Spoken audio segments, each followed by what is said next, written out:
Diriwayatkan dari Abu Hurairah radhiyallahu an dalam kitab Sunan Abi Daud, qala Rasulullah sallallahu alaihi wasallam, iyyakum wal hasada, jauhilah sifat hasad, fa innal hasada, karena sesungguhnya hasad, yakulul hasanat, memakan segala hasanat, amal-amal, kama ta'kulun narul hatab, sebagaimana nar, api, memakan kayu bakar.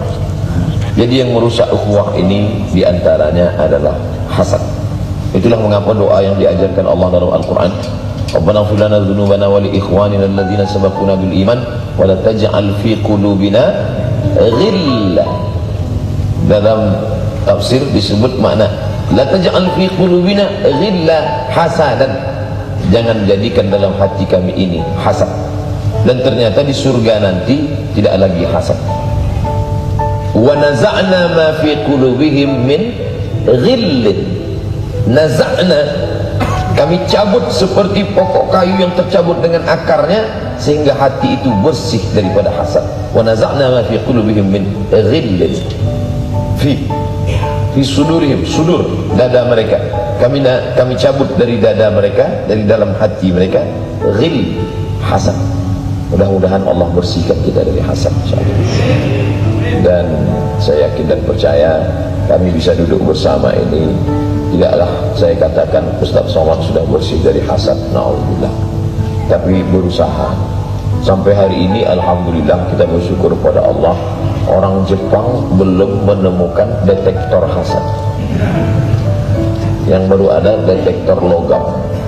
Andai Masjid An-Nur Malang memasang detektor hasad di pintu, ketika Abdul Somad lewat, tet, hasad 80%.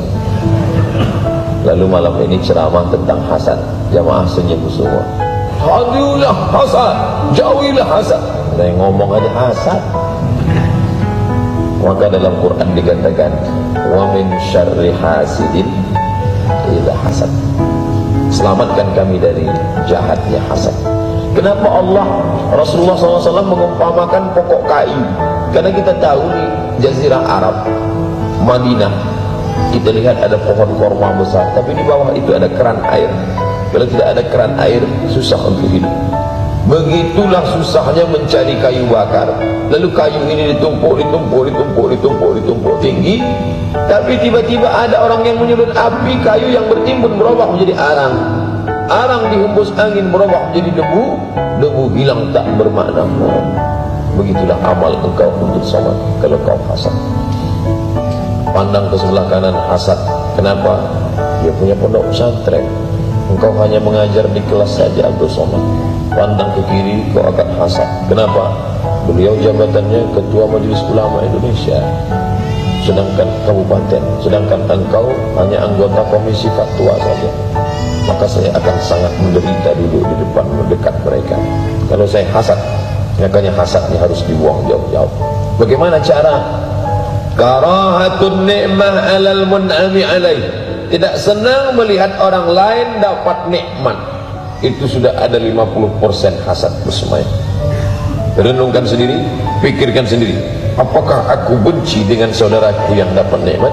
Apa aku enggak suka dengan mereka dapat nikmat? Ketika ada rasa itu di dalam, ingat, hai Abdul Somad, 50% hasad sudah ada. Lalu bagaimana mengkomplitkannya menjadi 100? Wa hubbu zawaliha, ingin supaya nikmat orang tadi hilang. Bagaimana supaya nikmatnya hilang? Bagaimana supaya nikmat mereka hilang? Maka muncullah hasud. Dihasud orang, jangan ikut dia, jangan dengar kajiannya, itu orang yang enggak benar. Hasud, hasud.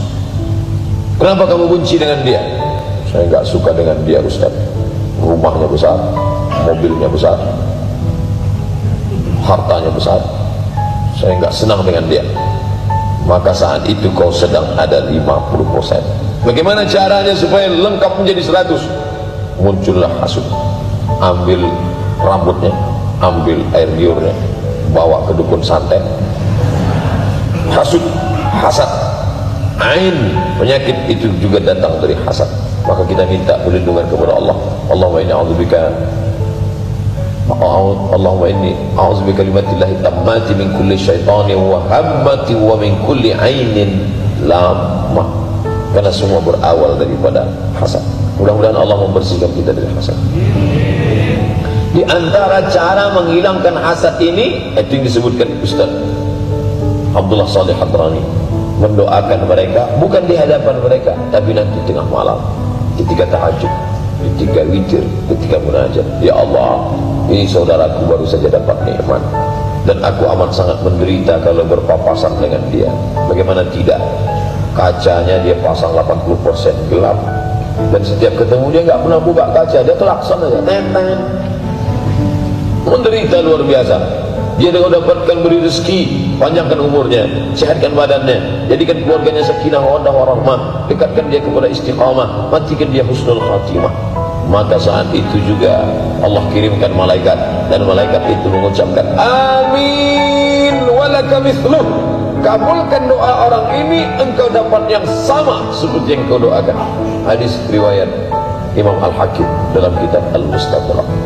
Itulah maka kita perlu mendoakan mereka di tengah malam. Tapi memang susah.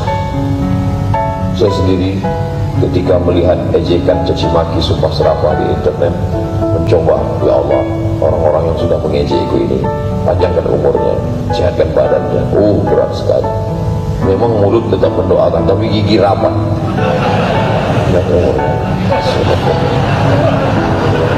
Susah ternyata.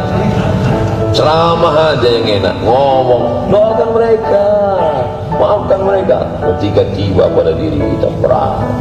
Tapi dengan latihan-latihan, kata pepatah, Allah bisa karena biasa, hafal kaji karena diulang, pasal jalan karena dilalui. Terus kita didik, melembutkan hati, melunakkan.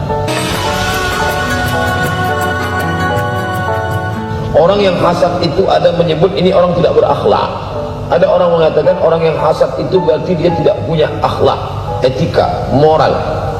Tapi sebenarnya kalau kita periksa ke dalam, orang yang hasad akidahnya rusak.